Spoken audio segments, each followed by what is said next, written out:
来看中共的东部战区，今仔透早雄宣布对台发动联合演训，陆军、海军、空军各火箭军拢出动，佮派出军舰甲军机对四面八方接近台湾。强调讲，这是对台独分裂势力严重的警告。咱国的总统赖清德嘛严厉谴责中共的军演，伫第一时间嘛，只是国安国防单位爱应变。国防部长顾立雄是表示讲，有掌握山东号航空母舰编队将进入咱台湾的应变区。计共是有19架中共的军舰出现伫台海，伫今仔早起9点，就随成立应变中心。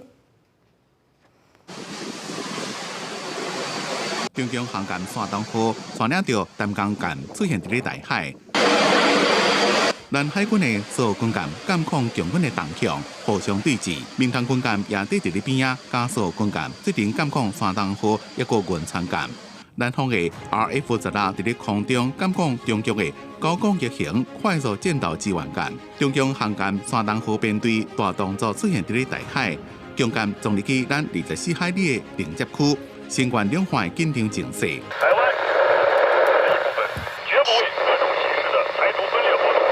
动。中共对台湾组织的东部战区，初一透早无预警宣布对台湾发动联合演训，组织陆军、海军、空军。火箭军派出舰艇多向瓦群台岛，演训海空战备顺境，突出综合制权，对海对陆打击，主要区域、主要通道封锁控制，目标就是要反制台独。咱国防部长顾立雄讲，已经掌控山东号航舰编队进入台湾的应变区，有19台强舰进入台海。国军紧急成立应变中心来应付。现在正在进行中的类似这个联合战备警巡的态势，那当然进一步再看看，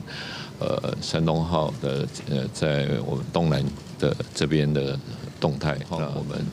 会有充分的掌握加以予以。另外，中共的海警配合军演，几多台舰艇出动，执行环台岛执法监控。总统府严厉谴责中共的军演。总统赖清德第一时间已经指示相关单位严密的应付。